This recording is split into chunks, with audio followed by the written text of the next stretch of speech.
talking about mental health with Jacci Jones.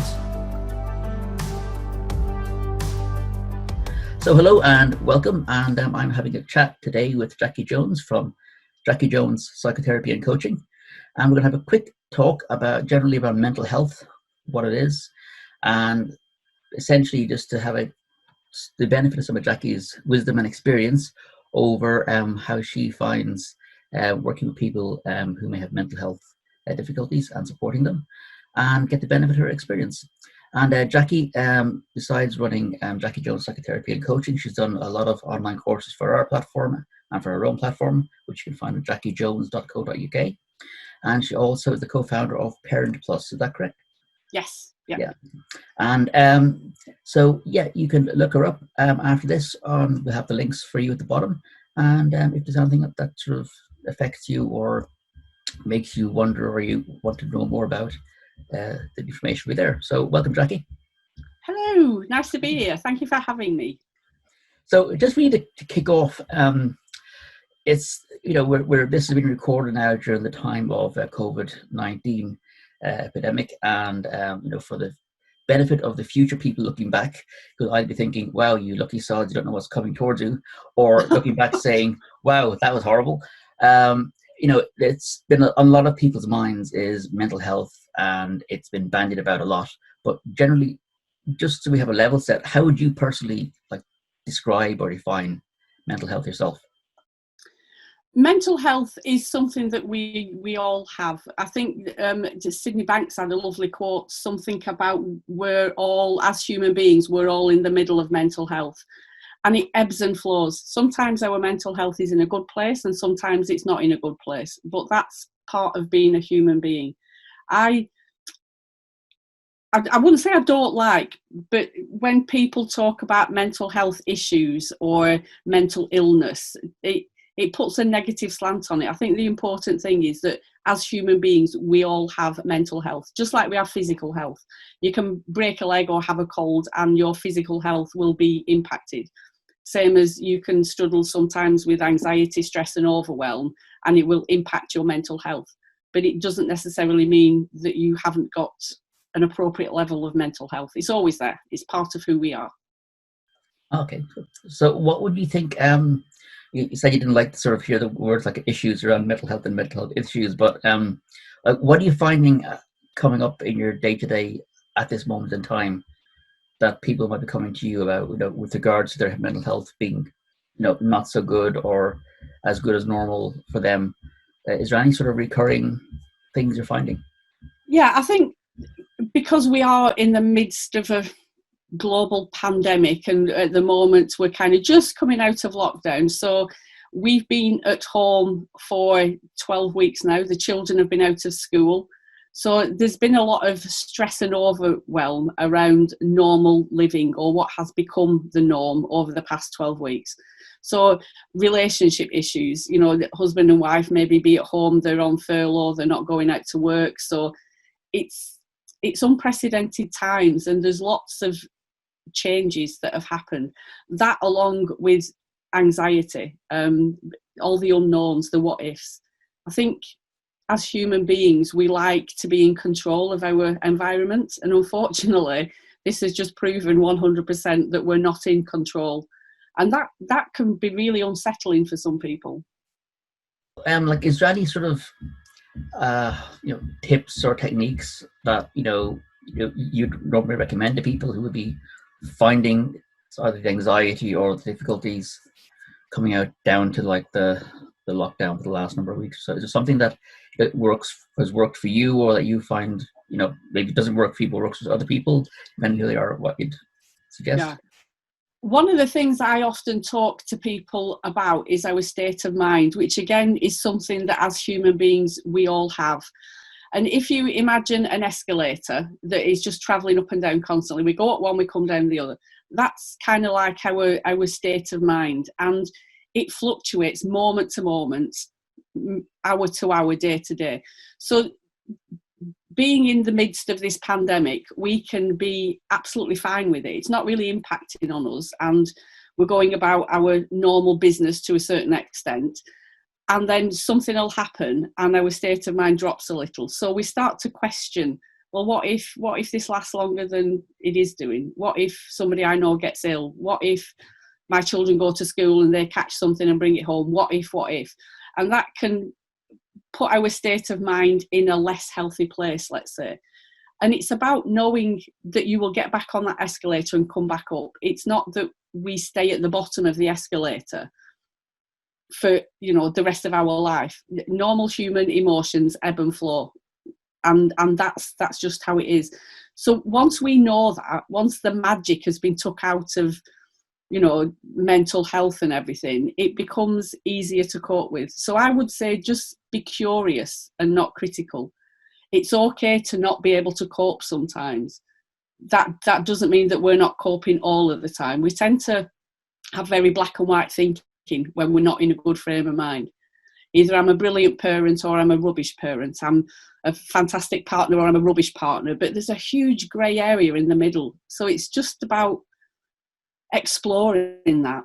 Just be curious about where you are and maybe what's impacting on you. And it all comes from our thoughts. 100% of the time, our feelings come from our thoughts. So thoughts about the pandemic, thoughts about our children, thoughts about our relationship are what create our feelings. So that would be one piece of advice that I would give. Just be curious. And how do you find, or what other ways can you sort of, help control your thoughts, or be curious as you can't. That's the thing. Thought is a thought. It has no form. It has no edges to it, if that makes sense, until we give it energy. So to have a thought, I love chocolate ice cream, and I'm feeling really anxious, are exactly the same. We just give more energy to one than what we do the other. So I'm hungry, I'm going to have a biscuit, kind of comes in one end and goes out the other, and we don't pay much attention. If I've got to go shopping and I start to feel worried about that, then I hang on to that thought and it sticks around for a lot longer. And I might put another thought on top of it. What if I've got to queue up outside? What if when I get in, somebody walks close to me? What if? So we kind of make it into this whole story and scenario. Okay, so it's like a runaway train whereby it just sort of starts building momentum. Exactly. And using that scenario of a runaway train, we can get off that train. We can wait for a better train. We can get off at the station and just wait for another one to come, because that's how thought works. If we're having a crappy one, just wait for the next one and it will come along. And one of the things I say is it's about being comfortable in an uncomfortable feeling. And that's really difficult. If you're somebody that suffers from stress and overwhelm and anxiety, for me to sit here and say, just be comfortable in it, is a horrendous thing. If somebody said that to me when I'm in the midst of a panic attack or a period of anxiety, I dread to think what I would actually say to them. Yeah, so like if you're buried in a snowdrift and somebody says to you, just sit there and get comfortable with it. Don't worry about freezing to death. Just wait it out. It'll be fine. It'll fall in the morning. Yeah. Exactly. Our default as human beings is to be okay. That we will always return back to that base. It just isn't a pleasant feeling when we're not at base camp, if that makes sense. So what's your best advice, or what do you do yourself? Apologies about the dog. When you find yourself either on the runaway train or the sort of middle of a world, how do you get back to base camp, so to speak, yourself? I think it's about knowing how you react as a person to certain things. I know when I'm stressed and overwhelmed, I do things. That's come from a lot of personal therapy, that I know that's my process. So if I'm stressed and overwhelmed, I might start redecorating or moving furniture or cleaning the floors. It's not that my house is untidy, but sometimes I clean it more than others because I'm stressed and overwhelmed. So one, it's about noticing any changes that you have around avoiding certain things, if that makes sense. And then you have a choice. When this pandemic first started, I had Sky News on 24 hours a day, and I noticed I was having waves of anxiety purely because I was absorbing so much information about how bad this was, how widespread it was, how long it's going to, all this information. So I just withdrew. I check in once a day and see if there's anything I need to do. So it's about being aware of how you're impacted by the amount of information that you're gathering. People that suffer from anxiety often Google everything about anxiety. We kind of overwhelm ourselves with all this information, and Googling that's not, anything medically is not a very good idea. Anyway, the best of times. no. Most of it ends up terminal, and I'm not making light of that, but I can make myself feel worse just by having too much information. And I know you've done some things around mindfulness, but our brains aren't designed to have so much information. It's still working like it did in caveman days, where we didn't know what the tribe over the hill was actually doing. We didn't need to know. So it's inundated with so much information now. We can't process it all. And the other thing, our brain has to compartmentalize things. It has to have a way of keeping all that information in our brains. So it tends to group things together. This is periods and times when I need to be anxious, but it puts other stuff in that box that doesn't need to be in there. If I felt anxious going shopping last week, that's put in the anxiety box. So next time I go shopping, my brain triggers part of me that says, oh, we're going shopping, we need to panic. Well, no, we don't. So it's doing the best that it can, but it's not that good at what it does, if that makes sense. So it's sort of like the brain is a machine, a factory, and it's just processing stuff. But when it gets too much, it all clogs up, and then it all messes up that way. Yeah. So. Exactly. But knowing that's how it works for me was quite a useful piece of information, that my brain is trying to protect me. When I get anxious, when it triggers my anxiety, it's doing what it thinks it needs to do in order to protect me. I just don't always need protecting against normal everyday occurrences, if that makes sense. Yeah. Okay. Yeah. Got it. Yeah. So it's essentially just, like I say, hangover from our sort of prehistoric Stone Age days, where we had to, and it probably does make sense because pattern recognition is what kept us going and keeps us surviving generation to generation. So it's natural. You'll see, if you've been chased by a saber-toothed tiger, you don't have the moment to think, is that a saber-toothed tiger or is it a nice woolly saber-toothed rabbit? It's like, run. Yeah. You don't wait to find out. And the other thing, going back to the caveman days and everything, it was our survival that we noticed the negatives. We didn't need to look at the positives because that wouldn't keep us alive. And I think that's a hangover from the past as well, that we're so good at noticing negative stuff.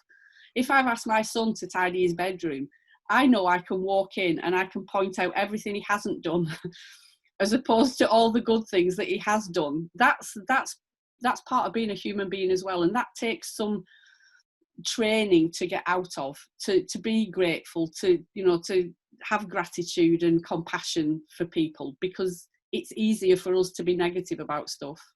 So what you're basically saying is all the people who were naturally disposed to being happy and cheerful never evolved, because they're all eaten by saber-toothed tigers while admiring the sunset. Yeah. Oh, that's beautiful. Exactly. Yeah, I would love to be one of those people that just wanders up and down the fields looking at butterflies, but it wouldn't have kept me alive. Yeah, that makes perfect sense. And if there's it's like somebody watching this now and they're sort of on Facebook or whatever, and they're just scrolling through and this has caught their attention, there's only really two reasons why people will pause something in a social media feed these days. It's because it grabs their attention, either to directly relate to themselves or somebody they care about. So you've sort of covered a little bit about how you can, well, I don't want to use the word control. I was about to say the word control. Can help cope with it with yourself and become aware of it. But what if the person viewing this now has stopped scrolling because they're worried about somebody close to them, either a relative might be cocooning or coming out of it, or a child, or like, is there any sort of warning signs that, because you know that yourself, that when people are having difficulty, the ones who really are having difficulty usually say, I'm grand, I'm fine, it's okay. What is there any sort of warning signs or things to watch out for? Or would that just I be think, driving people bonkers? no, I think if it's somebody that we live with or somebody that we're used to being around, we will notice changes in their behaviour. When we're used to people, we know what their baseline is. So it's about looking at any changes in behaviour, because often we express what we're going through our behaviour. We might become short-tempered, we might not be sleeping so well, we might go off our food. If we're normally outgoing and gregarious, we can kind of withdraw and become more internalised and self-absorbed. So that would be the first thing, is to just look at if anything's changed with that person. That can be a bit of a sign. Not necessarily that things are going on, but it's an opening sometimes for a conversation. The other thing that people sometimes say to me is that if I talk about anxiety, it's going to remind an anxious person that they're anxious.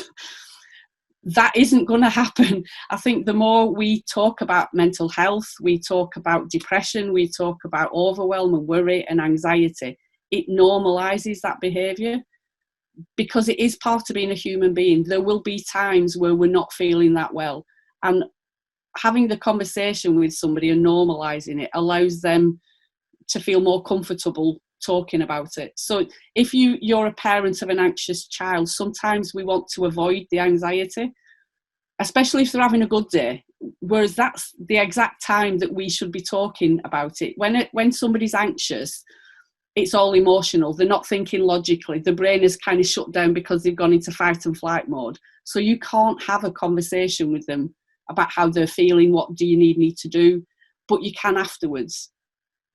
If when you're feeling anxious and you're feeling really fearful, what is it that you want me to do?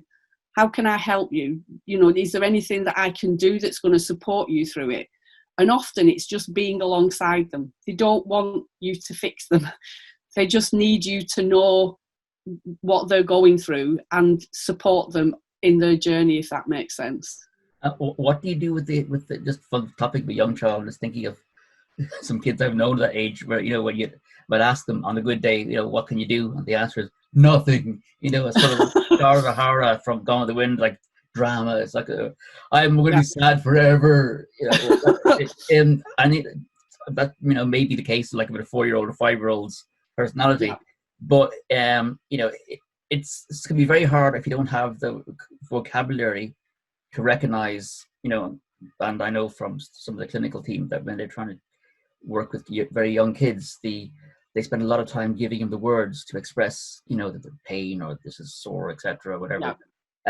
Like, how do you do that with a young child in something as complex as, their mental health or their emotional state, to recognize when, because it's hard for adults to do that. It is. And again, it's about being curious.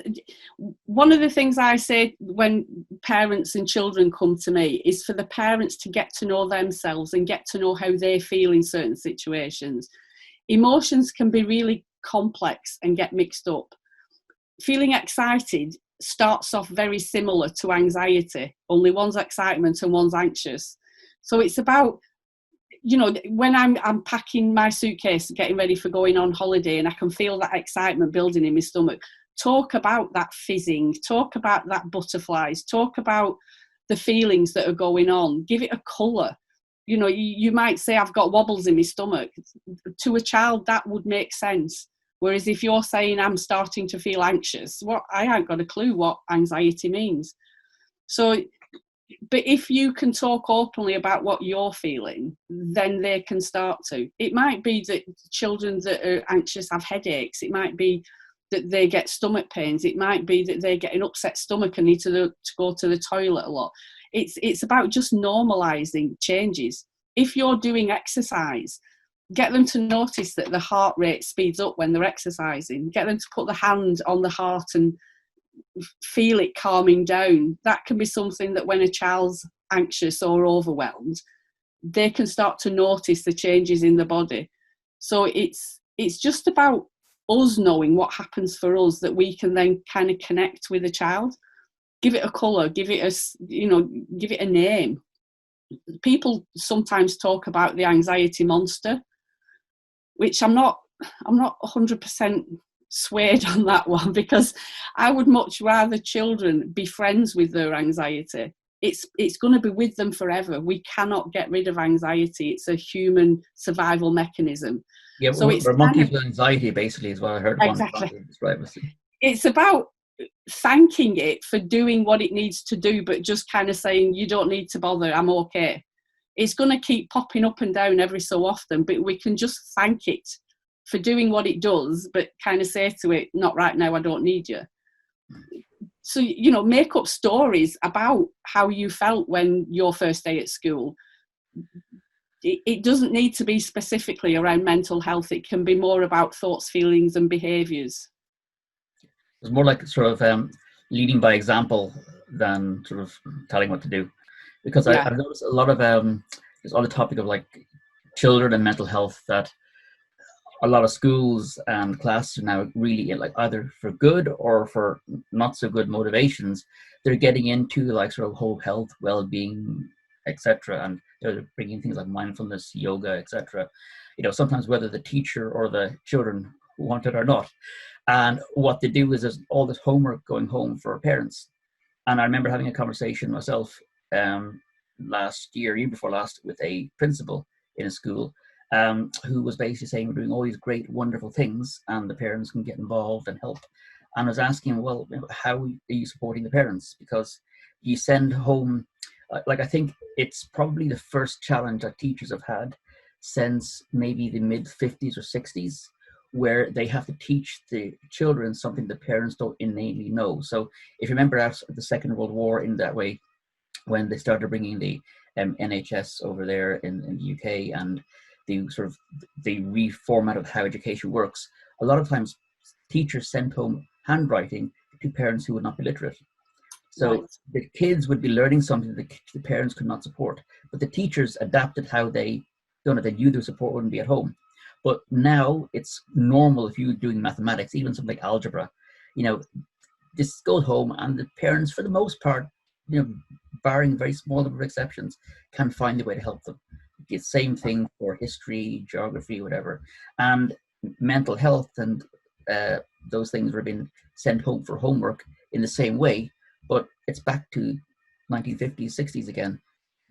I was never taught in school Yeah. how to think about it and do it. It's completely no. So and they either won't support them, or they'll do their best with no guidance and maybe get it right or maybe get it wrong, or maybe do things worse. So, what would you say to like how would you what would you suggest, or how would you help parents in that situation when they have, like, with the best will in the world, these things that's been empowered by the school system to help their children with mental health and mindfulness, well-being, good eating, all that sort of good stuff, but you don't know what to do yourself? Like, is it just a case, if you don't know what to do, you leave it be, or would you suggest that you try your best, hope for the best? How would you tend to support it or approach it? I think a lot of it is about being creative and not being frightened of getting it wrong. Kids are wonderful at learning things at school and coming home and teaching us parents what it's all about. Do you know what I mean? If my son learnt something in primary school and came home and I said something that was different to what he'd been taught, he'd be like, no, that's not what it is, it's this. So it's a wonderful opportunity for us to learn this together. Yes, we've got our own thoughts around mental health and well-being, and I'm sure the children are being taught something in school. So again, it's about communicating, open forms of communicating, and mindfulness is really good. You can do mindfulness eating. I love the fact that while everybody sat around eating dinner, you can introduce mindfulness. Just take a minute to chew whatever is in your mouth and really notice the taste and the texture. If we do that every day, 3 times a day, every meal that we have, we've started to introduce mindfulness. So it's not about making it into a massive topic that we need to study and teach. It's just introducing it slowly. And then it becomes part of our everyday life. It's like a bolt-on. Somebody once said to me about, just notice your breathing. We do it all the time. If we don't, we're not here.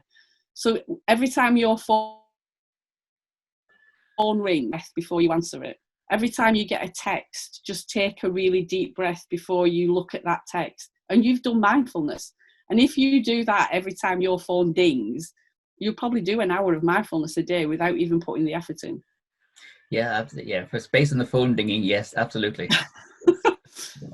I don't know whether I'm quite lazy, and I openly admit that, but if it's hard work, I know I'm not going to wholeheartedly do it. But if I can bolt it onto something that I'm already doing as a matter of course, it's more likely to get into my normal routine, if that makes sense. So it's a case of like trying to approach it like something you do it like multiple times a day, like either tying your shoes or brushing your teeth or Cleaning your teeth, exactly. Yeah. Yeah. So but it's as normal and natural as doing those things. Okay. Yeah. I'm talking about mental health needs to be normal and natural and something that we always do. You know, when the kids come home from school, the question I always used to ask them is, what have you done at school today? You know, get them to tell you 3 good things that have happened, you know, and how did that make you feel? Start using words around feelings and emotions and being empathic. Oh God, I can't imagine what that must have felt like for you. Did you feel really angry? And just talking about things just introduces it. You don't need to have a topic and a heading and lesson plans. Just wing it. We're all winging it. Yeah, I remember trying the 3 good things that happened in school today, and it usually was little break, big break, and leaving school. I was like, Love it. that was it. Nothing. And that's probably 100% true. Oh, absolutely. Yes. Yeah. Did anything good happen? No. What was the bad thing? Going into school. So, yeah. But again, it's about getting kids to focus. Do you know what I mean?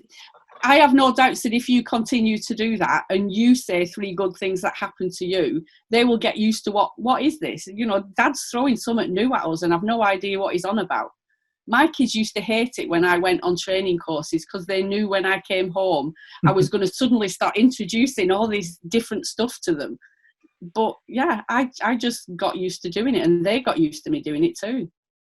So would just to hark back to what you said a second ago, would consistency then be the glue that sort of makes it work? Because you know it's easy to bake something in, but if you're trying this thing for a few days this week and this thing for a few days next week, and because you know if there's a program going on at school and they'll usually have these little focuses for this week and that week, and you go with that, it's not consistent by its nature.